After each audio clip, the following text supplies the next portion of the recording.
नमस्कार दोस्तों। हिस्ट्री की वन लाइनर की सीरीज में अभी तक हमने पढ़ा मौर्य वंश के बारे में। अब हम शुरू करने जा रहे हैं ब्राह्मण साम्राज्य। ब्राह्मण साम्राज्य का उदय हुआ जब मौर्य साम्राज्य खत्म हुआ। मौर्य साम्राज्य को खत्म किसने किया? पुष्यमित्र शुंग ने। पुष्यमित्र शुंग ने मौर्य वंश के अंतिम शासक बृहदत्त को उसकी राजगद्दी से हटाकर खुद बैठ गया। यह उसका प्रधानमंत्री या अमात्य था, पुष्यमित्र शुंग। अब यहाँ से शुरू होता है शुंग वंश का शासनकाल। शुंग वंश एक ब्राह्मण था। शुंग जो था वो ब्राह्मण था, तो यहाँ से ब्राह्मण साम्राज्य की शुरुआत हुई। तो पुष्यमित्र शुंग जिसने मगध पर शुंग वंश की नींव डाली, वह ब्राह्मण जाति का था, जैसा कि अभी ने बात किया। शुंग शासकों ने अपनी राजधानी विदिशा को बनाया। इंडो यूनानी मिनांडर को पुष्यमित्र सिंह ने हराया था। किसने हराया था? पुष्यमित्र सिंह ने हराया था। ये बहुत इंपॉर्टेंट क्वेश्चन है, आ चुका है एग्जाम में। इंडो यूनानी मिनांडर को पुष्यमित्र शुंग ने हराया था। पुष्यमित्र शुंग ने 2 बार अश्वमेध यज्ञ कराया था। कितनी बार? 2 बार अश्वमेध यज्ञ कराया था। क्वेश्चन ये नहीं आता है कितनी बार अश्वमेध यज्ञ कराया था, क्वेश्चन ये आता है कि पुष्यमित्र शुंग के लिए अश्वमेध यज्ञ किसने करवाए थे? तो ये करवाए थे पतंजलि ने। तो ये बहुत इंपॉर्टेंट क्वेश्चन है कि पतंजलि ने ही पुष्यमित्र शुंग के लिए 2 अश्वमेध यज्ञ करवाए थे। यहाँ तक बात समझ में आ गई। आगे बढ़ते हैं। भरहुत स्तूप, जिसके बारे में बहुत सुना होगा आपने, इसका निर्माण भी पुष्यमित्र शुंग ने ही करवाया था। तो भरहुत स्तूप का निर्माण कराया पुष्यमित्र शुंग ने। शुंग वंश का अंतिम शासक था देवभूति। क्या था? देवभूति। शुंग वंश का अंतिम शासक था देवभूति, जिसकी हत्या वासुदेव ने कर दी और कर्ण वंश की स्थापना की। जिसकी हत्या वासुदेव ने कर दी और कर्ण वंश की नींव रखी, यानी कर्ण वंश की स्थापना की। तो क्वेश्चन डायरेक्ट ये आएगा एग्जाम में कि कर्ण वंश की स्थापना किसने की थी? वासुदेव ने की थी। या शुंग वंश का अंतिम शासक कौन था? देवभूति था। फिर आती है बात कर्ण वंश के अंतिम शासक की। कर्ण वंश के अंतिम शासक का नाम था सुशर्मा। कर्ण वंश के अंतिम शासक का नाम था सुशर्मा। सुशर्मा को किसकी हत्या कर दी थी? सिमुक ने। सिमुक ने सुशर्मा की हत्या कर दी और सातवाहन वंश की स्थापना की थी। यहाँ से अब कहानी शुरू होती है सातवाहन वंश की, जो कि बहुत ही इंपॉर्टेंट है। इसे कहते हैं मोस्ट इंपॉर्टेंट है। तो सातवाहन वंश जो है वो बहुत ही इंपॉर्टेंट है। तो सातवाहन वंश की कहानी कहाँ से शुरू हुई? सिमुक से। सिमुक ने सातवाहन वंश की स्थापना की और सुशर्मा की हत्या कर दी। तो सातवाहन वंश के शासकों ने अपनी राजधानी प्रतिष्ठान को बनाया, जो कि गोदावरी नदी के किनारे स्थित थी। कहाँ थी? गोदावरी नदी के किनारे। तो क्वेश्चन एग्जाम में आएगा कि शुंग वंश सातवाहन वंश की राजधानी क्या थी? तो प्रतिष्ठान थी। ये आ चुका है क्वेश्चन। और प्रतिष्ठान है कहाँ? महाराष्ट्र के औरंगाबाद जिले में स्थित है। बात हो गई क्लियर। सातवाहन वंश के प्रमुख शासक थे सिमुक, इसने तो स्थापना की थी। शतकर्णी, गौतमी पुत्र शतकर्णी, वशिष्ठी पुत्र पुलुमावी, यज्ञ श्री शतकर्णी। तो यहाँ से हमें एक चीज ध्यान देने वाली ये है कि जितने भी राजा हुए हैं, सबके नाम के आगे देखो क्या लिखा है? गौतमी पुत्र, वशिष्ठी पुत्र, यज्ञ श्री। यहाँ से क्या पता लग रहा है कि इनके नामों के आगे इनकी माता का नाम जुड़ा हुआ है। तो ऐसा अनुमान लगाया जाता है कि सातवाहन वंश जो है वो मात्र सत्तात्मक था। हालांकि जो राजपद था वो तो जेंट्स ही ग्रहण करते थे, लेकिन महिलाओं का नाम आगे था, इसलिए बताया जाता है कि महिलाओं को भी यहाँ पे प्रॉपर इज्जत मिलती थी। तो कुछ लोग बोलते हैं ये मात्र सत्तात्मक था। शतकर्णी ने 2 अश्वमेध यज्ञ और 1 यज्ञ राजसूय यज्ञ करवाया था। सातवाहन शासकों के समय में प्रसिद्ध जो साहित्यकार थे वो हाल और गुणाढ़ थे। जो साहित्यकार थे हाल और गुणाढ़ थे। जो साहित्यकार थे वो तो थे ही, लेकिन इनमें ये इंपॉर्टेंट नहीं है कौन साहित्यकार थे। दिक्कत क्या है यहाँ पे? क्वेश्चन जो पूछा जाता है इंपॉर्टेंट, वो ये पूछा जाता है कि गाथा सप्तमी किसकी रचना है, किसकी पुस्तक है? वृहत कथा किसकी पुस्तक है? वृहत कथा किसकी पुस्तक है? तो गाथा सप्तमी पुस्तक है हाल की और वृहत कथा पुस्तक है गुणाढ़ की। एक बहुत ही इंपॉर्टेंट क्वेश्चन है, दोनों के दोनों सारे इंपॉर्टेंट क्वेश्चन है पीडीएफ में। सातवाहन शासकों ने चांदी के, तांबे के, शीशे के, पोटीन के, कांसे की मुद्राएं चलाई। ये तो सबको पता है कि हाँ सिक्के चलवाए थे सातवाहन वंश ने। तो सातवाहन वंश जो है मोस्टली जो फेमस था वो शीशों के लिए फेमस था, जो शीशे के सिक्के चलवाए थे इन्होंने। हाँ, अब बात करते हैं जो सिक्का ढालते थे लोग, जो शीशे का इस्तेमाल करते थे, ये कहाँ से लाते थे? तो ये लाते थे रोम से। जिन शीशों का इस्तेमाल करते थे वो सिक्के आते थे रोम से। तो ब्राह्मणों को भूमि अनुदान देने का शुरुआत भी इन्होंने की थी, खुद ही ब्राह्मण जाति के थे। वो सॉरी उल्टा बोल दिया मैंने, ब्राह्मण जाति के नहीं थे, लेकिन सातवाहनों ने ब्राह्मणों को भूमि दान देने की शुरुआत की थी। ब्राह्मण जाति के जो थे वो शुंग वंश के शासक थे, वो बता चुका हूँ मैं। तो ब्राह्मणों को भूमि देने का जो स्टार्ट किया था, देने की प्रथा जो शुरू की थी, वो सातवाहन शासकों ने शुरू की थी। सातवाहनों की जो भाषा थी वो प्राकृत थी और लिपि ब्राह्मी थी। भाषा प्राकृत और लिपि ब्राह्मी। सातवाहनों में हमें मात्र सत्तात्मक ढांचे का आभास होता है। उनके राजाओं के नाम के आगे उनकी माताओं के नाम रखने की प्रथा थी, जैसा कि बता चुका हूं मैं, जैसे गौतमी पुत्र, वशिष्ठी पुत्र। लेकिन सातवाहन राजकुल पितृ सत्तात्मक था, क्योंकि राज सिंहासन का उत्तराधिकारी पुत्र ही होता था। देखो दोनों बातें बताई कि नहीं बताई मैंने भी। सातवाहन शासकों ने ग्रामीण क्षेत्रों में प्रशासन का काम गौलमिक को दे रखा था। ये क्वेश्चन बहुत इंपॉर्टेंट है, आया नहीं है लेकिन आने के चांसेस बहुत हैं इसके। सातवाहन शासकों ने ग्रामीण क्षेत्रों में जो प्रशासन का काम दिया था वो गौलमिक को सौंपा था। सातवाहनों की महत्वपूर्ण स्थापत्य कृतियां कौन थी? कार्ले का चैत्य था। ये देखिए अजंता एलोरा की गुफाओं का निर्माण बहुत इंपॉर्टेंट है। अमरावती के किले का विकास मोस्ट इंपॉर्टेंट है। शतकर्णी एवं अन्य सभी सातवाहन शासकों को दक्षिणापथ के स्वामी कहा जाता है। तो अब ये क्वेश्चन एग्जाम में आ चुका है कि दक्षिणापथ के स्वामी किन्हें कहा जाता था? दक्षिणापथ के स्वामी कहा जाता था सातवाहनों को। ये दिमाग में एकदम बैठा लेनी है बात। फिर आता है सातवाहन राज्य ने उत्तर और दक्षिण भारत के बीच सेतु का कार्य किया था। सातवाहनों ने उत्तर और दक्षिण भारत के बीच में सेतु का कार्य किया था। ये क्वेश्चन डायरेक्टली एग्जाम में आ सकता है कि उत्तर और दक्षिण भारत के बीच में सेतु का कार्य किसने किया था? तो उसका जवाब होगा सातवाहन वंश ने। चलिए और आगे, सातवाहन वंश के बाद अब हम पढ़ेंगे भारत में यवन का राज्य। यवन राज्य मतलब कैसे आए। तो सबसे पहले कौन आया? भारत पर आक्रमण करने वाले विदेशी यात्रियों के बारे में शुरू करेंगे हम। तो विदेशी यात्रियों में सबसे पहले हमें पढ़ना है हिंद यूनानी आए, फिर शक आए, फिर पहलव आए, फिर कुषाण आए। तो अब हम सीक्वेंस से पढ़ेंगे हिंद यूनानी, शक, पल्लव और कुषाण। तो सबसे पहले पढ़ते हैं यूनानियों के बारे में। सेल्यूकस ने जो अपना साम्राज्य स्थापित किया था मध्य एशिया में, सेल्यूकस के बारे में पढ़ चुके हैं हम कि ये लौट के आया, सिकंदर का थल सेनापति था। फिर ये लौट के वापस आया था, फिर इसकी चंद्रगुप्त से लड़ाई हुई या जो भी इनके बीच में हुआ, उसके बाद जो सुलह हुई उसके 100-500 हाथी इन्होंने दिए। उसने अपनी बेटी कार्नेलिया की शादी करा दी इनसे, यहाँ तक कहानी। और उसके बाद मेगास्थनीज को भेजा था, मेगास्थनीज अपना जो राजदूत भेजा था, उसने यहाँ पर रहा भारत में कुछ वर्षों तक। फिर इसने मेगास्थनीज ने एक किताब लिखी जिसका नाम था इंडिका, भारत के बारे में लिखा था उसमें। तो ये तो यवन राज्य के बारे में था।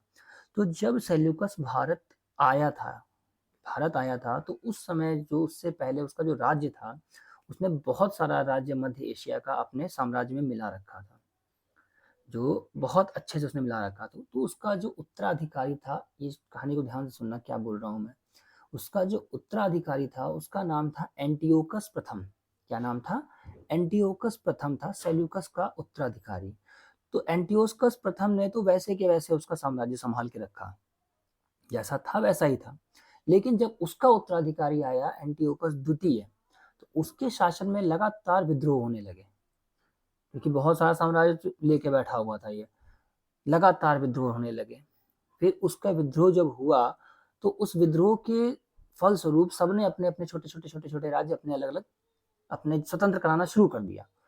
अपने जो कोई राजा आया, कोई और लड़के अपना ले गया, कोई और आया, कोई और ले गया, कोई और आया, कोई और ले गया। कुछ लोगों ने ग्रुप बना के उसको लड़ने की कोशिश की और वहां से अपना राज्य एंटियोकस प्रथम से ही लेने की कोशिश की। तो बैक्टीरिया का जो, इसे ही बैक्टीरिया के विद्रोह कहा जाता है, इसका नेतृत्व किया था डियोडोट्स प्रथम ने। किसने किया था? डियोडोट्स प्रथम ने इस विद्रोह का नेतृत्व किया था, जो कि एंटियोकस द्वितीय के अगेंस्ट हो रहा था। तो भारत पर फिर वहां से कहानी शुरू हुई। भारत पर सबसे पहला आक्रमण जो हुआ था वो बैक्टीरिया के शासक डेमेट्रियस ने किया था। किसने किया था? बैक्टीरिया के शासक डेमेट्रियस ने किया था। इसने 190 ईसा पूर्व भारत पर आक्रमण किया और अफगानिस्तान, पंजाब, सिंध के बहुत बड़े भाग पर अधिकार कर लिया। इसने शाकल को अपनी राजधानी बनाई। किसको बनाई? शाकल को। ये एग्जाम में क्वेश्चन आ चुका है, एज इट इज ऐसे ही क्वेश्चन छपा हुआ था कि डेमेट्रियस ने जब भारत पर आक्रमण किया था तो किसको अपनी राजधानी बनाया था? जो अपना एरिया उसने अफगानिस्तान, पंजाब और सिंध के आसपास का लिया था, उसमें अपनी राजधानी किसको बनाया था? शाकल को अपनी राजधानी बनाया था। चलिए और आगे बढ़ते हैं। इसे ही हिंद यूनानी कहा जाता था या बैक्टीरिया यूनानी कहा जाता है। तो देखिए हम पढ़ रहे थे ना हिंद यूनानी, तो यही है हिंद यूनानी। इसी के बारे में थोड़ी सी कहानी बताना जरूरी था, इसलिए बता दिया शुरुआत में। तो हिंद यूनानी कहा जाता था। हिंद यूनानियों में सबसे ज्यादा विख्यात था मिनांडर। मिनांडर, इसके बारे में पढ़ेंगे हम किताब मिलिंद पन्नोजा। इसकी राजधानी शाकल शिक्षा का प्रमुख केंद्र था। बता ही दिया हमने, हिंद यूनानियों ने शाकल को अपनी राजधानी बनाया था। मिनांडर ने नागसेन, क्या नाम था, नागसेन से बौद्ध धर्म की शिक्षा ली। ठीक, मिनांडर ने नागसेन से बौद्ध धर्म की शिक्षा ली। अब अच्छा, जब इनके बीच में जब सवाल जवाब भी थोड़े बहुत हुए होंगे, शिक्षा ले रहे हैं तो कुछ ना कुछ तो पूछेंगे ही उनसे, या वो शिक्षा देंगे तो कुछ ना कुछ बताएंगे उनको। तो इनके मिनांडर के बीच में और नागार्जुन के बीच में, यानी नागार्जुन के बीच में जो वार्तालाप हुई थी, जो भी प्रश्न सवाल जवाब उनके द्वारा पूछे गए सवाल, उनके द्वारा दिए गए जवाब, वो सब कहाँ लिखे हुए हैं, मिलिंद पन्नों में लिखे हैं। तो ये क्वेश्चन एग्जाम में पूछ लेगा कि मिनांडर और नागार्जुन के बीच के जो सवाल जवाब थे, जो प्रश्न उत्तर थे, वो किस किताब में लिखे हुए हैं या कहाँ लिखे हुए हैं, तो वो पढ़ेंगे कहाँ, मिलिंद पन्नों में लिखे हुए हैं। हो गई एक बात। चलिए आगे बढ़ते हैं। भारत में सबसे पहले हिंद यूनानी ने ही सोने के सिक्के चलाए थे। तो क्वेश्चन देखो 3 तरीके से बनेंगे। सबसे पहले किसने चलवाए, सबसे ज्यादा किसने चलाया, सबसे शुद्ध किसने चलवाए। तो अभी हम खाली पढ़ रहे हैं सबसे पहले किसने चलाए। तो सबसे पहले किसने चलाए, सबसे पहले किसने चलाए, हिंद यूनानियों ने। अभी हम कुषाणों के बारे में पढ़ेंगे और गुप्त साम्राज्य के बारे में पढ़ेंगे, वहां भी सिक्के चलवाए गए थे। चलिए, हिंद यूनानी शासकों ने भारत के पश्चिमोत्तर सीमा प्रांत में यूनान की प्राचीन कला हेलेनिस्टिक आर्ट, कौन सी आर्ट, हेलेनिस्टिक आर्ट कहते हैं, इस आर्ट को अडॉप्ट बताया था। कहाँ बताया था, हेलेनिस्टिक आर्ट बताया था। भारत में गांधार कला, भारत में गांधार कला इसका बहुत ही अच्छा एग्जाम्पल है। गांधार कला सबको ही पता है क्या है। तो जो गांधार कला ली गई है वो हेलेनिस्टिक आर्ट से ही उपज के आई है। चलिए, और जो पर्दा प्रथा का प्रचलन था वो भी हिंद यूनानियों की ही देन है। यूनानियों की देन है जो कि हमारे यहाँ पर्दा प्रथा चल रही है। और इसका सबसे ज्यादा देखो यूज भारतीय नाट्य कला में भी है, क्योंकि पर्दा यूनानियों की देन है, इसलिए इसे यवनिका भी कहा जाता है। अगर कोई हिंदी का स्टूडेंट हो यहाँ पे तो उसे पता होगा ये बात कि पर्दे को यवनिका भी कहा जाता है। ये क्वेश्चन यहाँ पे हिंदी का भी बन सकता है। बात हो गई क्लियर, पढ़ लिया यमन राज्य के बारे में। चलिए अब आगे बढ़ते हैं। आगे बढ़ के हम पहुंचे शकों के पास। शकों, तो यूनानियों के बाद आए थे शक। शकों की 5 शाखाएं थी, शकों की 5 शाखाएं थी, और हर शाखा की राजधानी भारत और अफगानिस्तान में अलग अलग भागों में फैली हुई थी। तो पहली शाखा ने अफगानिस्तान पर, दूसरी शाखा ने पंजाब पर, तीसरी शाखा ने मथुरा पर। तो पहली शाखा ने अफगानिस्तान पर, दूसरी शाखा ने पंजाब तक्षशिला को, तीसरी शाखा ने मथुरा को, चौथी शाखा ने जो पश्चिमी भारत, एवं 5वीं शाखा ने ऊपरी दक्कन पर प्रभुत्व किया। देखो कितना बड़ा साम्राज्य फैला हुआ है। अफगानिस्तान, पंजाब, ये मथुरा में आ गई, यूपी में, पश्चिमी भारत में पहुंच गया, दक्कन एरिया तक पहुंच गया। समझे। तो अब क्या हुआ इसके बाद, जो इनका प्रथम शक राजा था उसका नाम था, कोई पूछ लेगा, मऊ नाम था, मऊ। शक मूलतः मध्य एशिया के निवासी थे। कहाँ के निवासी थे, मध्य एशिया के निवासी थे। शक मूलतः मध्य एशिया के निवासी थे। अच्छा, ये आए क्यों थे, ये बहुत ही इंपॉर्टेंट क्वेश्चन है। शकों ने भारत पर जब एंट्री की थी तो क्यों की थी एंट्री, तो भारत पे इनका आने का जो कारण था मेन, वो था चारागाह। तो शक भारत में चारागाह की खोज में आए थे। सब कुछ था भारत में। चलिए अब और, शक मूलतः मध्य एशिया के निवासी थे, बता दिया। चारागाह की खोज में भारत आया था, ये भी आपको समझ में आ चुका है। चलो और आगे बढ़ते हैं। एक छोटी सी कहानी, इसको बहुत ध्यान से सुनना। विक्रमादित्य की कहानी। विक्रमादित्य ये कोई नाम नहीं था, ये एक उपाधि थी, जो कि भारत में लगभग 14 राजाओं के पास ये उपाधि थी। और सबसे मेन फेमस जो था वो तो पता ही है सबको, चंद्रगुप्त द्वितीय था, जिसको विक्रमादित्य के नाम से जाना जाता था। इसके अलावा भी बहुत हुए, जैसे मैं बताया आपको 14 हुए, तो 14 हुए हैं। शक मूलतः हो गया। 58 ईसा पूर्व उज्जैन में एक स्थानीय राजा ने शकों को पराजित करके बाहर खदेड़ दिया था। शकों, जब शक थे, शकों को खदेड़ करके बाहर कर दिया और विक्रमादित्य की उपाधि धारण की। शकों पर विजय के उपलक्ष्य में ही 58 ईसा पूर्व से एक नया संवत शुरू हुआ, जिसे कहा जाता है विक्रम संवत के नाम से। उसी समय से विक्रमादित्य एक लोकप्रिय उपाधि बन गई, जिसकी संख्या भारत में या भारत के इतिहास में 14 तक पहुंच चुकी है। गुप्त सम्राट चंद्रगुप्त द्वितीय सबसे अधिक विख्यात विक्रमादित्य थे। तो यहाँ तक आपको बहुत अच्छे से समझना है। इसमें कितने क्वेश्चन है देखो बताता हूँ मैं। शकों को पराजित किसने किया था? उज्जैन का राजा था, ठीक, विक्रमादित्य। ठीक, विक्रमादित्य की उपाधि इसने धारण की, तो विक्रमादित्य डायरेक्ट लिख के आ जाएगा। शकों को पराजित करके बाहर खदेड़ दिया। और कौन सी उपाधि धारण की? विक्रमादित्य की। शकों के उपलक्ष्य में या शकों पर विजय के उपलक्ष्य में 58 ईसा पूर्व में कौन सा संवत शुरू हुआ था? विक्रम संवत शुरू हुआ था। कब शुरू हुआ था? 58 ईस्वी में शुरू हुआ था। तो 1 2 3 4 5 क्वेश्चन बन चुके हैं और आगे बढ़ते हैं। उसी समय विक्रमादित्य एक लोकप्रिय उपाधि बन गई, चलिए तो पता ही चलेगा, जिसकी संख्या भारतीय इतिहास में 14 है। चलो ठीक है, वो भी कोई बात नहीं। चंद्रगुप्त द्वितीय सबसे अधिक विख्यात विक्रमादित्य में से एक है। ये बहुत ही इंपॉर्टेंट क्वेश्चन है। शकों की अन्य शाखाओं की तुलना में जो पश्चिमी भारत में प्रभुत्व स्थापित करने वाली शाखा ने सबसे लंबे समय तक शासन किया। गुजरात में चल रहे समुद्री व्यापार से यह शाखा काफी लाभान्वित हुई। गुजरात तो है ही अपना कांडला, पता ही होगा आपको, बंदरगाही है, लोथल था वहां पर, हिंदू सभ्यता से चला आ रहा है वो। तो भारी संख्या में चांदी के सिक्के जारी किए गए वहीं पर। शकों का सबसे प्रतापी राजा था रुद्रदामन प्रथम। क्या नाम था इसका? रुद्रदामन प्रथम, जिसका शासनकाल गुजरात के बड़े भाग पर फैला था। इसने कठियावाड़ के अर्ध शुष्क सुदर्शन झील का जीर्णोद्धार किया। सुदर्शन झील किसका किया? सुदर्शन झील का। ये कब बनी थी? मौर्य द्वारा निर्मित थी। इसका बहुतों ने किया पुनरुद्धार। सुदर्शन झील का पुनरुद्धार किसने किया? शकों ने किया।